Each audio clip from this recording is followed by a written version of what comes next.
बहुत स्वागत है आपका द प्रिंट लाइंस में। मैं हूं अभिनेंद्र। उत्तर प्रदेश के मुजफ्फरनगर में बीजेपी प्रत्याशी संजीव बलियान के काफिले पर हमले की घटना सामने आई है। बताया जा रहा है कि केंद्रीय राज्य मंत्री बलियान शनिवार को खतौली कोतवाली क्षेत्र के मडकरीमपुर गांव में एक कार्यक्रम में शामिल होने पहुंचे थे।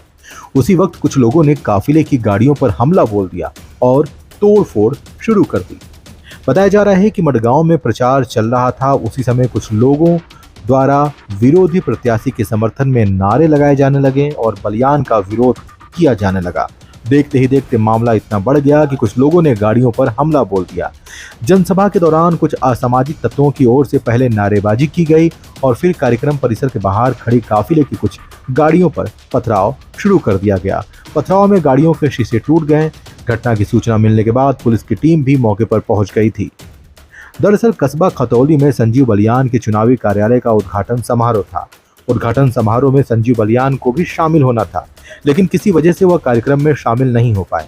देर शाम मडकरीमपुर गांव में प्रधान पति के यहाँ एक कार्यक्रम रखा गया था। बलियान इस कार्यक्रम में शामिल होने पहुंचे थे।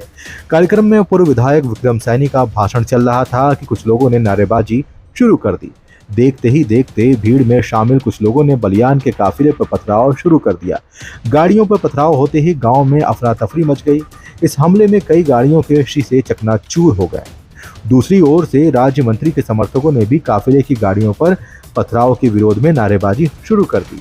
बलियान के समर्थकों ने हमला करने वाले युवाओं को पकड़ने की कोशिश की, लेकिन वो मौके से भाग खड़े हुए। राहत की बात रही कि हमले में किसी को चोट नहीं आई। घटना के बाद सीईओ खतौली मौके पर पहुंचे कर जांच शुरू कर दी। पुलिस उन लोगों की पहचान करने में जुट गई है जिन्होंने काफिले की गाड़ियों पर पथराव किया।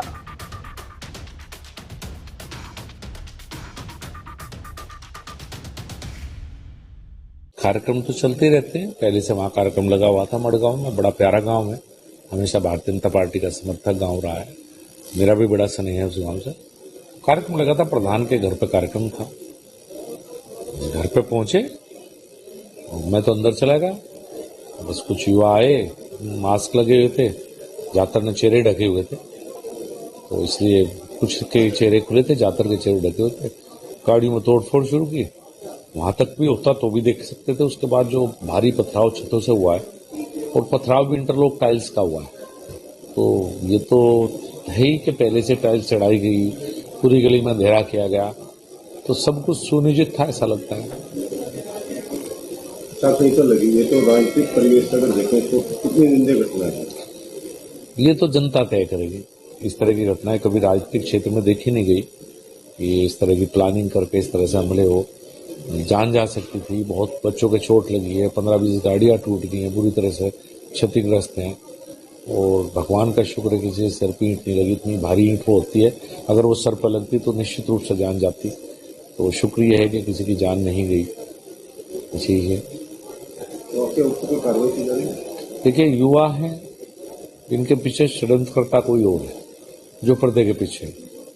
ये जरूर मैंने प्रशासन से कहा है कि षड्यंत्रकर्ता का पता निकाल के लाए। मैंने अपनी तरफ से कोई तहरीर, कोई वो मैं नहीं चाहता युवाओं पर कोई कार्रवाई हो। उन्हें भड़काया गया, बहकाया गया है किसी न किसी नाम पर। तो मैं चाहता हूँ कि खुद युवा साथी इस बात को समझे कि जो इस तरह की बात करता है वही उनका दुश्मन है। तो मैं राजनीतिक व्यक्ति हूँ, लोगों को बनाया हुआ सांसद हूँ। मैं अपनी तरफ से कोई कार्रवाई किसी युवा पर नहीं चाहता। आगे तो इस तरह घटना लॉन्च के लिए प्रशासन से कोई बात की गई? नहीं, प्रशासन से मैं क्या बात करूँ। मैं तो ये चाहता हूँ, मुख्यमंत्री महोदय से मैंने बता दी सारी घटना की जानकारी।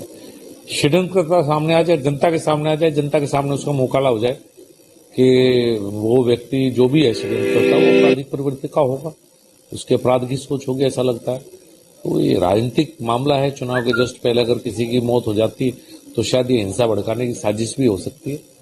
तो साजिशकर्ता को मैं चाहता हूँ जरूर जनता के सामने आए।